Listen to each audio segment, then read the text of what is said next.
Good Morning Business, French Tech.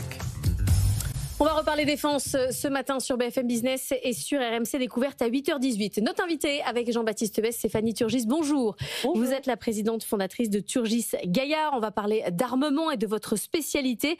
Ce sont les drones. Vous venez de réaliser une avancée majeure dans le développement d'Aroc. C'est votre drone à vous avec le début des essais de roulage au sol du prototype. Concrètement, ça veut dire qu'on en est où? Est-ce que ça veut dire que bientôt il va pouvoir être commercialisé? Oui, alors concrètement, le drone, effectivement, c'est notre programme phare dans Turgis Gaillard. Programme qui, je le rappelle, a été d'ailleurs entièrement autofinancé, que nous avons développé assez rapidement. Ça fait 4 ans que nous travaillons dessus. Il est quasiment abouti et les essais au vol vont avoir lieu autour de Salon du Bourget, auquel d'ailleurs nous participons, puisque nous aurons un stand où nous exposons de nouveau le drone Aroc. Ce drone, donc, c'est vraiment un drone moyenne latitude, longue endurance, qui a été conçu pour les missions de haute intensité. Et c'est la réponse immédiate aux besoins actuels des forces françaises et alliées.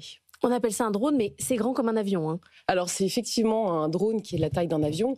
Il fait 22 mètres d'envergure, 14 mètres de longueur et il a une masse de 5,5 tonnes. Donc, il peut quand même emporter également une large gamme d'armements, une large gamme d'équipements, avec une charge utile de plus d'1,5 tonne.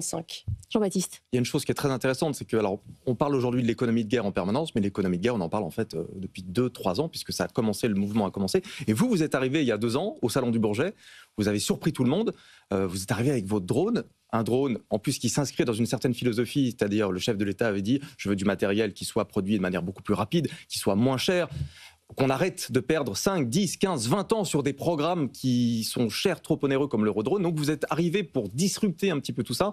Et maintenant, il y a une forte pression qui est mise sur les industriels. Maintenant, il va falloir produire. Est-ce que vous allez être bientôt prêt à produire de manière un petit peu plus soutenue, à augmenter, enfin ça va pas encore forcément commencer, mais avoir des cadences qui vont être un peu soutenues dans les années qui viennent?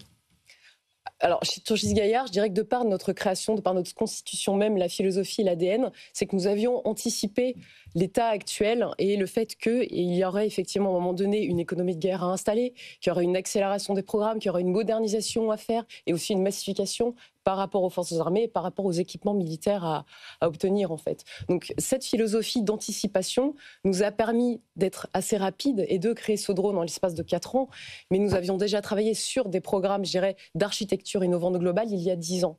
Donc tout ça a déjà été anticipé. Après, la traduction industrielle de cette économie de guerre, tout va dépendre des évolutions actuelles. Le contexte géopolitique évolue très vite. Les récentes annonces gouvernementales, l'augmentation du budget de la défense depuis 2017, tout ça effectivement a des conséquences directes sur nous en tant qu'acteurs dans l'industrie de défense.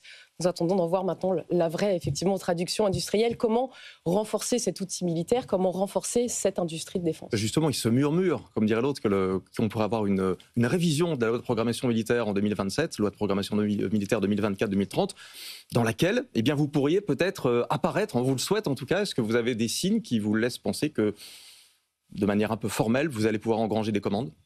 Alors, les signes sont quand même très forts. Il y a maintenant plus de 15 jours, vous nous avez parlé d'essais de roulage au sol. C'est vrai que le ministre des Armées, donc Sébastien Lecornu, est venu nous rendre visite sur notre site de Blois où nous produisons le drone Aroc. Donc il y a des signes tangibles vraiment. Mais il n'a pas annoncé de commande publique. Il est pour l'instant alors visite. il est venu en visite. Le symbole l'engagement de l'État est quand même très fort. En tant que TI française, nous avons environ 400 collaborateurs. On n'est pas un grand groupe, donc le symbole politique est fort pour nous. Et ça veut vraiment dire qu'il y a une mobilisation de l'État, qu'il y a une conscience, il y a une forte mobilisation collective, qu'il y a une vraie conscience à dire que oui, maintenant il faut vraiment qu'on aide les acteurs de l'industrie de défense, quelle que soit leur taille et quel que soit leur poids en fait. Mais comment ça commence votre histoire? Parce que vous dites, on est autofinancé, on s'est lancé il y a 4 ans. Vous êtes comme n'importe quelle start-up, vous regardez le marché, vous regardez ce qui manque, quels sont les besoins, comment va s'organiser la guerre de demain, et vous dites, on va créer un prototype, un drone. Là-dessus, la France n'est pas bonne parce qu'il y a beaucoup d'espoir en vous, mais c'est ça votre analyse du marché, et puis vous vous lancez. C'est exactement ça. En fait, il y a 10 ans, donc, on avait, de par, je dirais, notre formation avec mon associé, anticiper l'évolution géopolitique. Alors depuis, il y a eu le retour, c'est vrai, du conflit géorgien, le Haut-Karabakh, l'Ukraine. tous ces indicateurs, en fait, toutes ces évolutions nous ont fait dire qu'on avait bien fait effectivement de se lancer dans ce type de programme qu'on appelle de l'innovation d'architecture, c'est-à-dire qu'on va créer des nouvelles plateformes en réutilisant des briques qui sont déjà soutenues, déjà existantes en France et en Europe. Donc c'est vraiment cet ADN qui nous caractérise chez Turgis Gaillard, c'est on crée des plateformes polyvalentes, typiquement le drone Aroc, où là nous on fait le design de la cellule et on intègre après tous les équipements derrière, en termes de capteurs optroniques, en termes de radar, en termes d'armement, donc c'est très vertueux. On emporte avec nous toute la BITD française et bien avant le drone, en tant que start-up, nous avions déjà développé un système qui s'appelait le système Gerfo, qui était capable d'emporter un système d'armement sous un avion de transport militaire, le Hercule C-130. Et du coup, en termes de financement, vous heurtez à des difficultés. On en parle énormément aujourd'hui. Les critères ESG qui ont empêché les banques d'investir dans l'armée parce que c'était pas éthique. La BEI qui n'avait pas la vocation à financer l'armement, mais plutôt les questions de transition écologique. Est-ce que vous avez eu des difficultés de ce plan-là ou pas ? Il y a 10 ans, le contexte était vraiment différent. C'est vrai que quand on a commencé, que nous étions une start-up, l'appétence, je dirais, effectivement, pour ce secteur était très différent et était un peu plus frileux. Nous, on a eu la chance de s'organiser d'un point de vue industriel, c'est-à-dire que nous avions été une start-up, puis on s'est dit très rapidement, oui, si on veut persister et exister et s'imposer dans le domaine de l'industrie de défense, il va falloir que nous ayons nos propres capacités de production. Donc pour cela, nous avons fait de la croissance externe. Nous nous sommes diversifiés effectivement aussi dans le civil, parce que nous ne faisons pas que de l'armement, nous faisons aussi de la maintenance industrielle et également du maintien en conditions opérationnelles dans le domaine terrestre et dans le domaine naval. Et nous avons créé cette grande base industrielle. On a quand même 9 sites implantés sur tout le territoire national. On est vraiment un berceau d'emploi. Et ce drone est d'ailleurs pour nous quelque chose de très vertueux en termes d'attractivité également et de recrutement, puisqu'on projette de créer une usine de plus de 10 000 m2 où nous allons recruter une cinquantaine d'employés d'ailleurs pour travailler sur ce drone. Ce sera à Blois. Voilà. Jean-Baptiste. Sur le site de Blois. La souveraineté, c'est évidemment le mot qui revient en permanence pour tout. Là, alors aujourd'hui, c'est vrai que les forces armées s'adressent quand même aux États-Unis quand il faut acquérir des drones, notamment des drones Reaper, comme ils le font pour les F-35, certains pays européens. Avec Aroc, est-ce qu'on a un drone 100% français où il y a encore quelques petits éléments qu'il faut arriver à substituer? Je pense notamment au moteur, c'est Pratt & Whitney aujourd'hui, mais vous réfléchissez à des partenariats avec Safran peut-être pour les futurs Aroc. Enfin, comment ça se passe de ce côté-là, du côté de la filière industrielle française?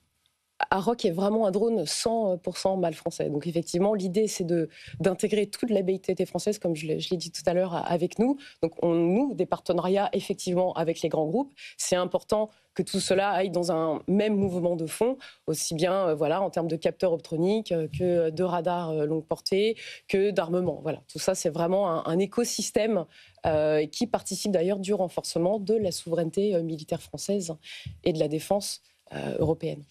Quand on dit mal, juste, c'est moyenne altitude, longue endurance, c'est ça que ça veut dire. Oui, Jean-Baptiste. Sur la certification, parce que le drone doit bientôt être certifié, c'est un processus qui prend combien de temps? D'après vous, il va falloir combien de temps que ce soit certifié pour que ce soit prêt au vol? Tout dépend des normes de navigabilité qui sont imposées. Pareil, tout ça, c'est également quelque chose d'assez complexe. En tout cas, nous, on fait en sorte d'avancer dans les règles de sécurité, de navigabilité qui nous sont imposées. Et tout ça est un cheminement qui se déroule naturellement. Si on vous entend, on entend que l'économie de guerre, c'est plus rapide, moins cher, plus de cadence et moins de règles aussi. Ah non, c'est extrêmement réglementé. Oui, mais est-ce qu'il ne faudrait pas, vous nous dites en fonction, on est très attentif aux réglementations, est-ce que comme dans tous les sujets qu'on a aujourd'hui, il y en a trop des réglementations? Non, c'est un domaine de toute façon qui doit rester réglementé. Nous, en tout cas, on fait en sorte vraiment de suivre, de suivre normalement, le cheminement naturel qui nous permet d'être conforme à tout ce qu'on nous demande, à tout ce qu'on nous exige. Voilà. Quand vous entendez économie de guerre, quand vous entendez les nouvelles du sommet européen, les leaders européens qui ont donné leur accord au plan ReArm Europe présenté par la Commission européenne, vous dites il faut qu'on soit encore plus grand, qu'on s'associe avec d'autres industriels européens. On parlait de Leonardo qui s'est associé avec un Turc. Là aussi, on est dans le domaine des drones. Est-ce que vous pourriez justement changer de dimension avec d'autres acteurs? L'actualité nous le dira. Tout ça est extrêmement mouvant pour le moment. Nous, on avance. Notre priorité, encore une fois, c'est de répondre à ce besoin immédiat qui est l'armée française et également les forces alliées. Tout dépend de l'évolution du contexte politique. En revanche, il y a une vraie, effectivement, tant qu'il y a cette synergie qui existe entre les pays européens, les ministères des armées et l'État, tout ça est très vertueux. Donc, on verra par la suite.